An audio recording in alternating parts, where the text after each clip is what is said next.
This is a production by One and All Media. For more, head to oneandall.media. Today with Jeff Vines, We are taking the gospel to the world. pastor, apologist, and Bible teacher. One truth that will be delivered in love and compassion, connecting every one person to all that God has promised them. You make me wanna dance and sing with every single breath I breathe. I will bring this offering.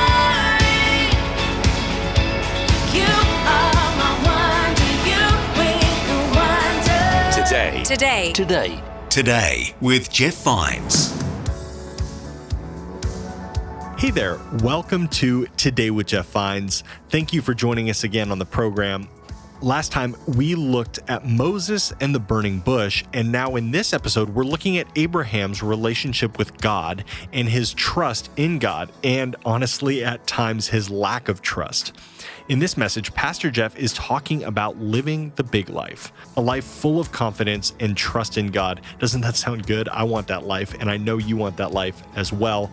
And the good news is, no matter where you are in your walk, there's something for you today to take away from this message. So let's not wait any longer. Let's hop into this message with Pastor Jeff right here on Today with Jeff Vines.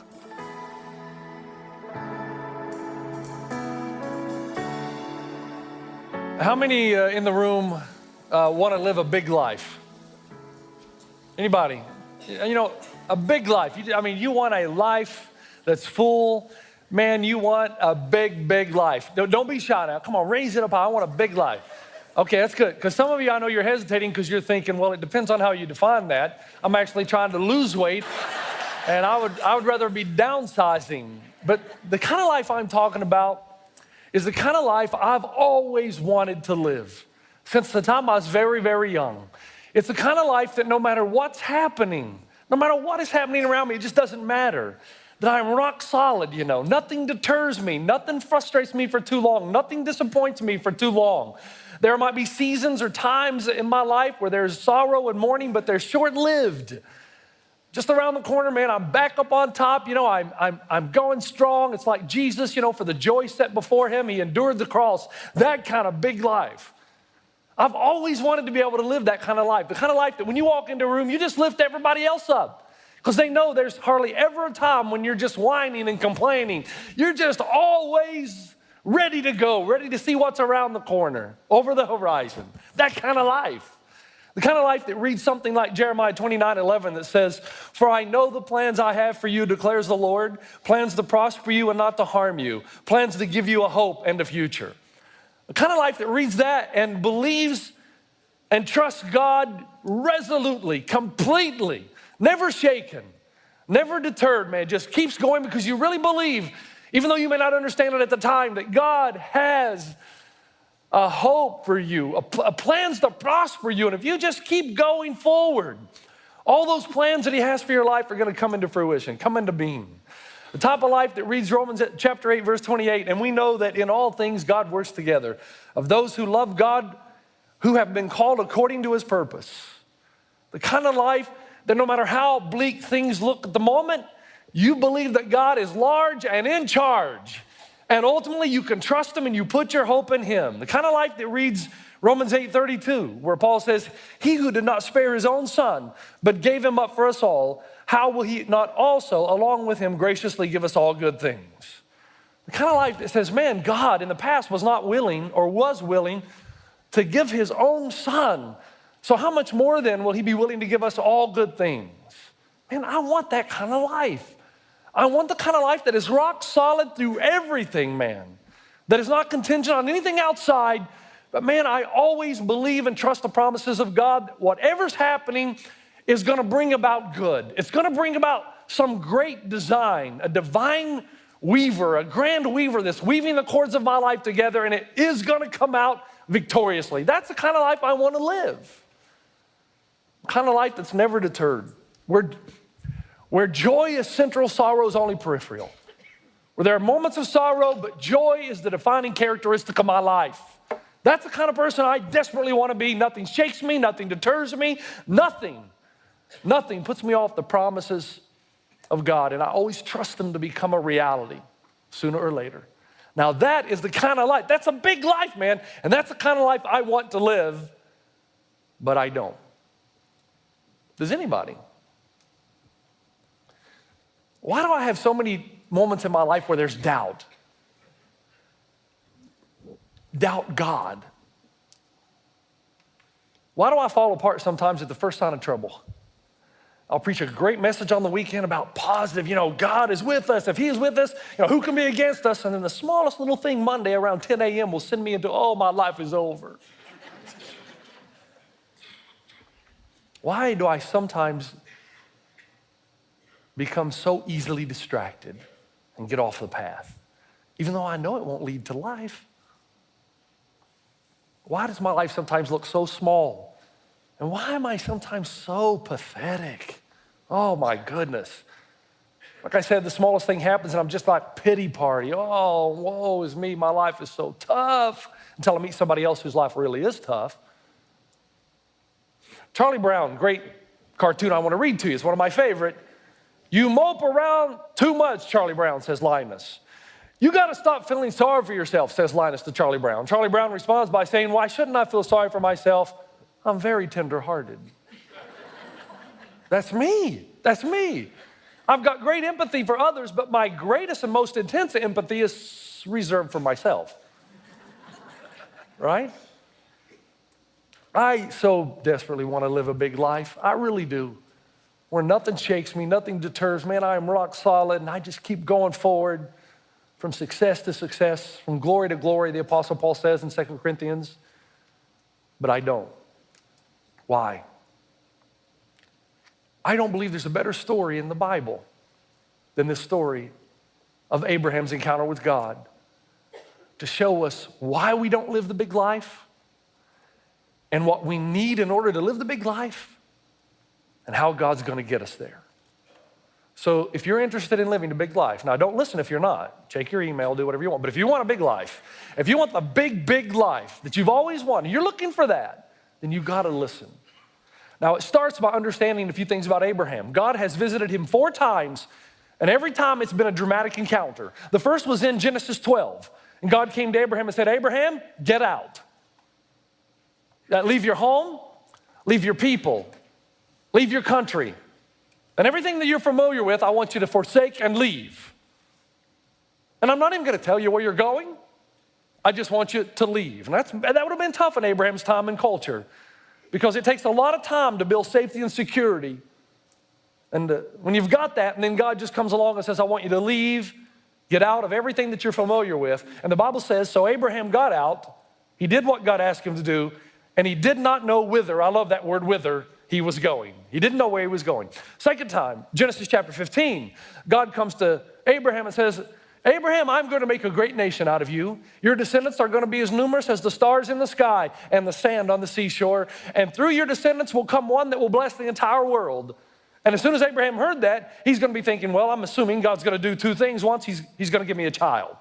Can't have a lot of descendants if I don't have one. Second, he must give me a land so that I can protect this generation of people, so that they can prosper, so that my descendants can be as numerous as the stars in the sky and the sand on the seashore.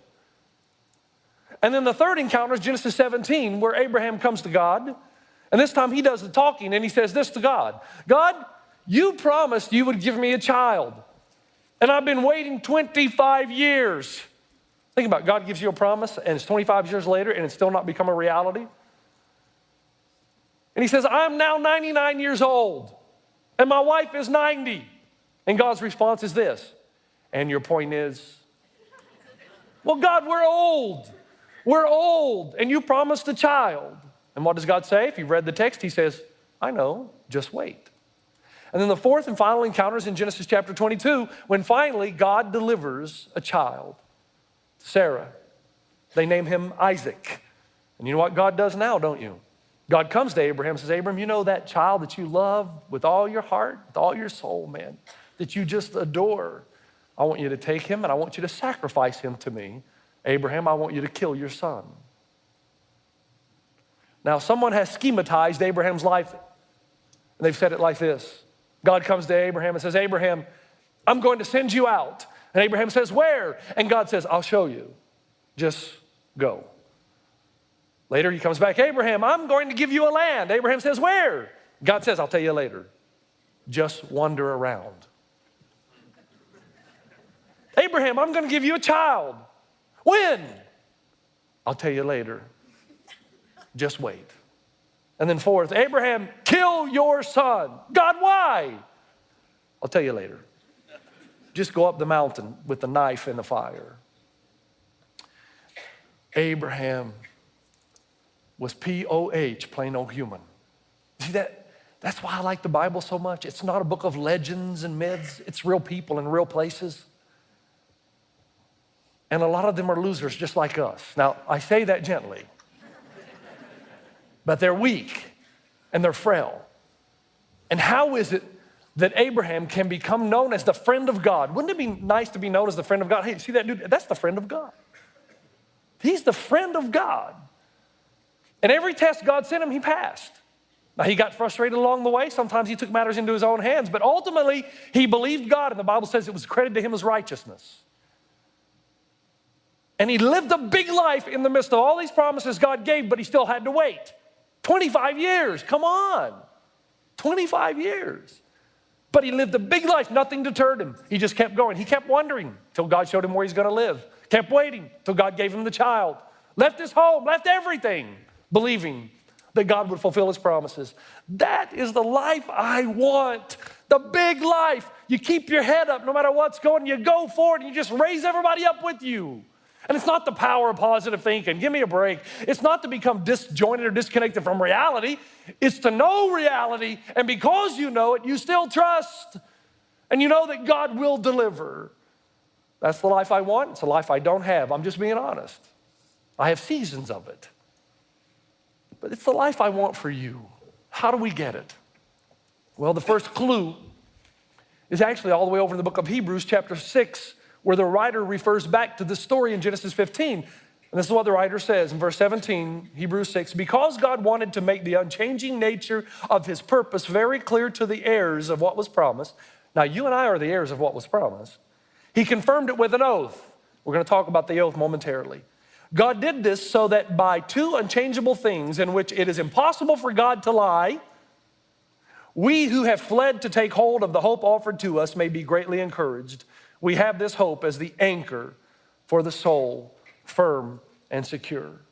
Now look up and please listen. Man, we're about to go into a text that if you will listen, if you will stay tuned, you will walk out of here today seeing something you've never seen before. I guarantee it. No matter how long you've been a Christian, you'll say, wow, I never knew that. And it will help you to live the big life. Now, the first thing Abraham did was the Bible said he took the promises of God and they became the anchor of his soul. So no matter when his life was falling apart and he's tossed by the winds and the waves and it looks like his boat is going to capsize, he was able to reach down on the inside and make the promises of God the anchor of his soul. Now, what does that mean exactly? Well, when we lived in New Zealand, I had a friend by the name of Bill McCarthy who was a television icon. And Bill and I became good friends. You've heard me talk about him before. Bill loved to fish in the ocean. He had a small boat. Now, small boat. I don't like the ocean. I like the beach. I do. I love the beach. I love to go down Newport Beach, hang out. Go out to Ruby's, have a turkey sandwich, cranberry sauce. It's beautiful. My wife will say, why do you want to go to the beach? You never get in the ocean. And I said I want to go to the beach. I didn't say I wanted to go to the ocean. I don't trust the ocean. It makes serious efforts to kill you. I stay on the beach. Now, my dad visited me in New Zealand while he was still living, and when he came, he said, look, I want to go fishing in the ocean. My dad's a trout fisherman. He grew up in Tennessee, so he fished every stream he could. But he wanted to go out in the ocean. I told my friend Bill McCarthy, and he said, bring your dad down to the Coromandel Peninsula. It's a beautiful place, and we'll go out in my boat. Did I mention it was a small boat? A small boat, and we'll go out and catch some fish. And he said, better yet, come down, and I'll show you what a true Kiwi summer is like. We'll sleep in tents and take showers through these little things that pump water down on you. And that is the last thing I wanted to do. To me, camping is for everybody else but me. That you stink and you smell and the showers aren't good and I just don't like it. And so for the sake of my dad, knowing that he's not gonna live much longer, I'll bring him down. Brought him down. Well, you gotta catch the fish if you're gonna eat when you're camping Kiwi style. No restaurants, no supermarkets around, you're out in the boonies. So we got out in the boat one evening, we're going out and catch some fish, and I was nervous right away. Did I mention the boat was small?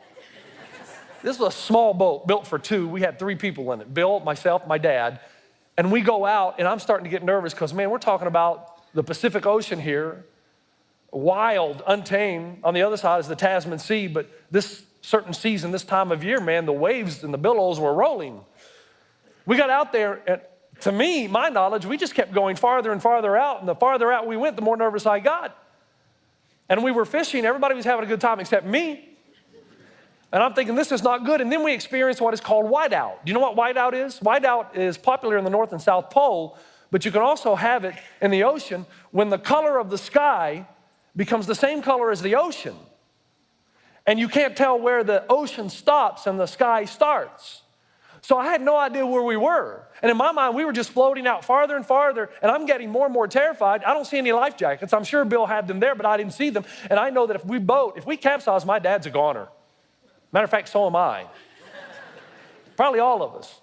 After a while, my friend Bill looked at me and said, "What's wrong, Jeff?" And I said, "Well, Bill, I'm uncomfortable. I think, I don't even know where land is. I can't even tell where we are, and we don't have a compass out. We don't have anything." He looked at me and said, "Jeff, I dropped the anchor about 2 hours ago."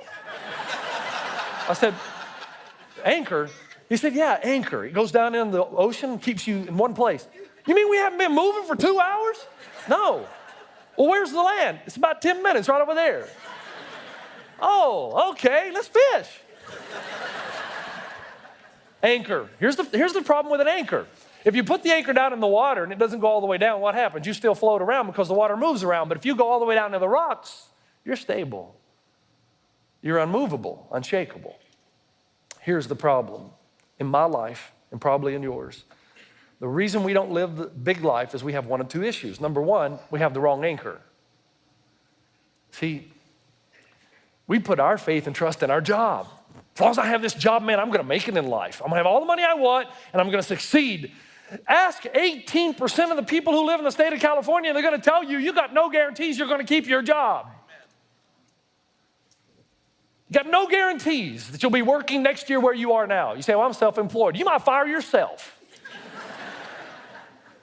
You say, "Well, I got my looks, and as long as I have my looks, I'm okay." Really? Really? I can promise you that your looks will fade away. Talents. As long as I have these talents, or some of you, it's like, I have the ability to work harder than everybody else. So I'm going to work hard, and I will be able to face and penetrate any obstacle. Problem is, you don't know your health from one year to the next. You don't know how strong you're going to be. You don't know how willing or how able you will be to work so hard to make it through life circumstances. You got no guarantees. Some of you, it's, "Well, as long as I have this friend, I've got this friend, rock solid, immovable." Let me tell you something I've learned about moms and dads and friends. Moms die, dads pass away, and friends move away. And if your anchor is in people or in any circumstance at all, no matter how much well-intentioned you are, you're in shallow water. If you put your anchor down in the water and it's not down in the rocks, then the ebb and flow of life is going to do a number on your faith and your trust and your ability to live the big life. Now, that's the first problem. Second problem is this. For some of us, we have the right anchor, but it doesn't go deep enough. You believe somewhere down deep inside in your soul, and your soul knows very well that there's a God, and you believe that he's large, but you're not convinced he's in charge. Because if he were in charge, these things that are happening to you in your life would not happen in your mind. So yes, you believe God, but your anchor doesn't go down so deep that you trust the promises of God, that he has a hope, that he has a plan, that he has a future to prosper you. You simply don't really believe it. Now here's the good news. God knows we have trust issues. He's okay. He's not angry.